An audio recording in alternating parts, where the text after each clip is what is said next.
Assalamualaikum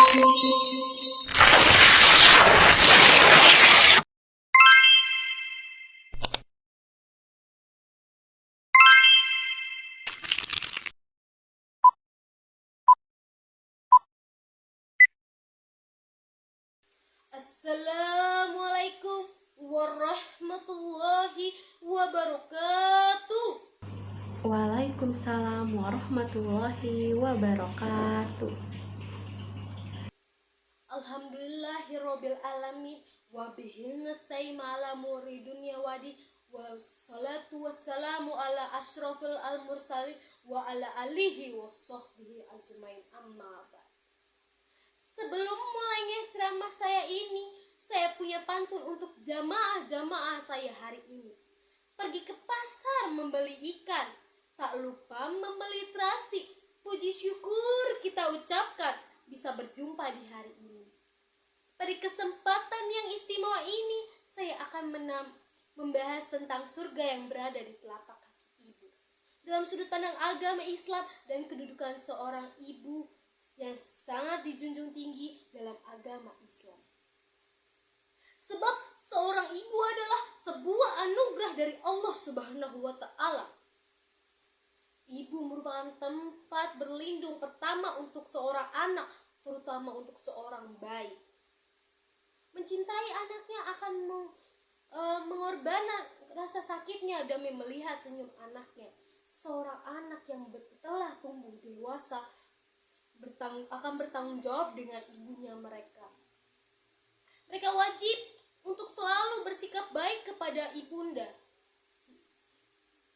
Satu hal yang menakjubkan di dalam agama Islam adalah memberikan ibu di posisi tertinggi, serta memberikan perintah untuk anak-anaknya supaya menghormati, mengasihi, tak lupa bersikap dan sayang kepada ibunya. Betul apa betul? Betul. Dan seorang ibu mendapatkan hak lebih banyak daripada seorang ayah.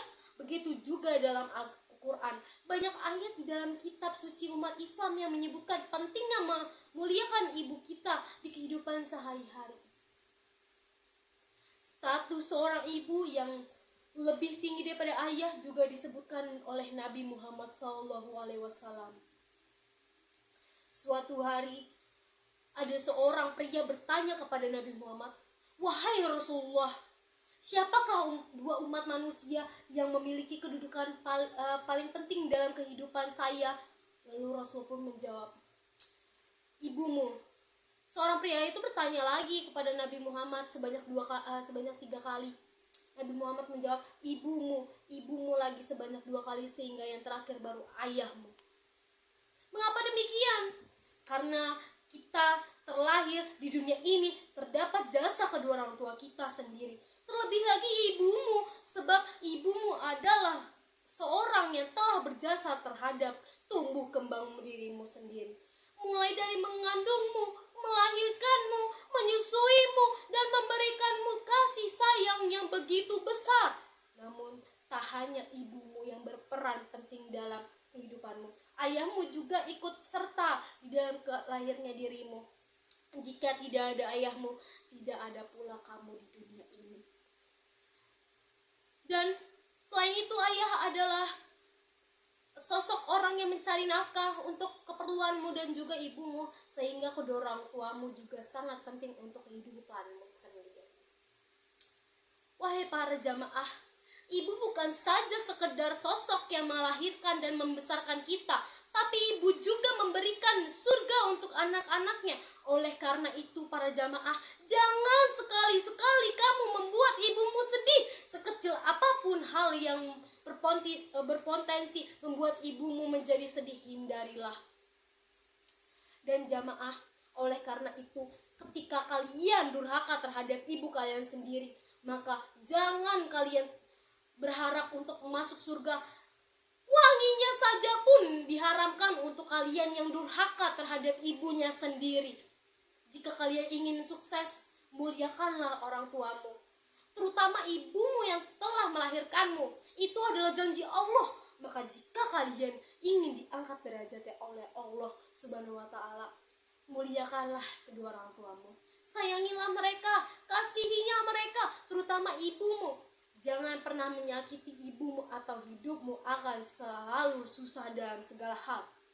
Bagaimana kalau kita tidak memiliki ibu atau ibu kita sudah meninggal? Jawabannya adalah doakan dia. Doanya apa? Seperti ini. Bismillahirrahmanirrahim.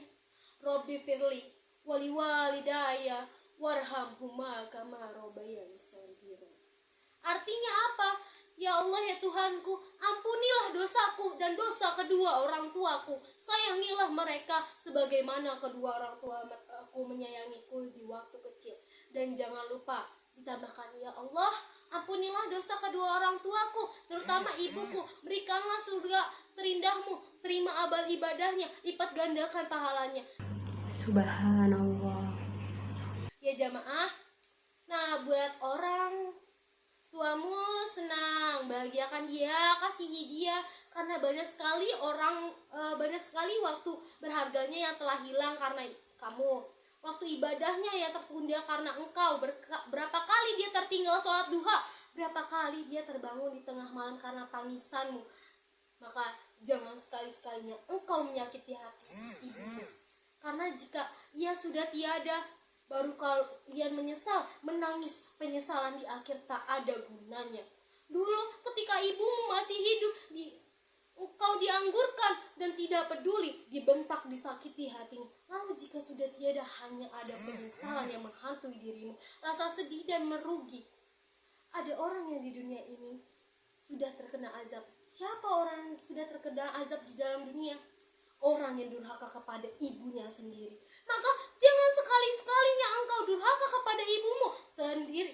Jika kamu mau hidup enak dan senang, buatlah ibumu seperti ratu, maka rezekimu akan seperti seorang raja-raja. Jika ditambahkan dari doa ibu, maka jaminannya pun sukses dunia akhirat. Seperti ada sebuah kisah di zaman dahulu. Di kota Yaman. Kisah nyata yang benar-benar ada keajaiban di dalam sebuah kisah tersebut. Pada suatu hari, ada seorang anak laki-laki bernama Uwais Al-Qarni. Seorang laki-laki yang sudah lama ditinggal ayahnya sedari kecil, atau yang biasa kita sebut sebagai anak yatim. Uwais berasal dari kota Yaman dan tinggal bersama ibunya yang sudah tua renta dan buta. Uwais Al-Qarni adalah seorang pemuda yang taat ibadah dan juga sangat menyayangi ibunya sendiri. Suatu hari, ibu Uwais pun meminta untuk pergi haji. Uwais bingung, ingin pergi pakai apa? Mereka miskin, tidak memiliki harta, dan Uwais sendiri pun cacat sedari lahir. Mereka pun tidak punya unta untuk pergi ke sana. Uwais bingung, dan pada akhirnya Uwais memiliki ide yang menurut dia cemerlang. Apa idenya? Dia memiliki ide untuk membawa sebuah domba miliknya, menggendong dombanya dari kota Yaman hingga ke Mekah. Dia ingin melatih otot-ototnya untuk menggendong ibunya dari kota Yaman sampai ke Mekah. Apakah bisa? Sampai pada saat Uwais menggendong sebuah domba kecilnya untuk pergi ke kota Mekah, tetangganya pun mentertawakannya. Hai Uwais, mengapa kamu menggendong untamu seperti itu? Uwais berkata, aku ingin berlatih untuk menggendong ibu untuk sampai kota Mekah. Dan tetangganya pun mempertawakannya dia, karena kondisi Uwais pun tidak sempurna. Uwais itu memiliki kecacatan di kaki. Bagaimana bisa Uwais menggendong ibunya dari kota Yaman hingga ke Mekah? Uwais pun tidak memperdulikan perkataan tetangganya itu, dan sehingga Uwais menggendong dombanya dia dari kota Yaman hingga ke Mekah selama 8 bulan, dan Uwais kembali lagi ke kota Yaman dan mengajak ibunya untuk pergi ke Mekah bersama-sama. Ibu Uwais terheran-heran, bagaimana bisa Uwais menggendong ibunya sampai ke Mekah. Namun Uwais pun membuktikannya. Uwais menggendong ibunya sampai ke Mekah, dan ibunya pun terharu. terharu, menangis sejadi-jadinya, berdoa di depan Baitullah. Ya Allah, masukkanlah anakku ke dalam surga. Dan Uwais pun berdoa sambil menangis untuk berdoa untuk kebaikan ibunya agar ibunya masuk ke surga. Tapi dia tidak mendoakan dirinya, sehingga ibu Uwais itu terheran-heran. Hai nak, kenapa kamu hanya mendoakan ibu? Lalu bagaimana dengan kamu? Doakanlah dirimu sendiri, Uwais, ucap ibunya Uwais. Uwais menjawab, tidak perlu ibu, aku harus mendoakanmu. Karena jika kamu masuk surga, Allah meridhoi aku untuk ikut bersamamu, aku akan ikut bersamamu menuju surganya Allah. Subhanallah, subhanallah. Subhanallah.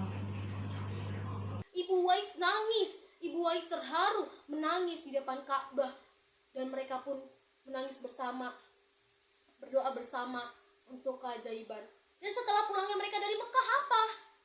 Uwais sembuh, kakinya sudah normal, sehingga Uwais bisa kembali menjalani aktivitasnya seperti sedia kala dan menambahkan pekerjaannya. Dan itulah keajaiban, bukti keajaiban jika kita menyayangi ibu kita sendiri. Sekian ceramah dari saya. Bila ada salah kata, tolong dimaafkan sebesar-besarnya.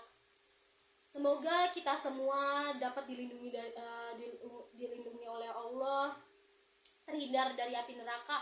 Dan jika masih ada seorang anak yang durhaka kepada ibunya, semoga dibukakan pintu hatinya dan dia bisa menyayangi ibunya.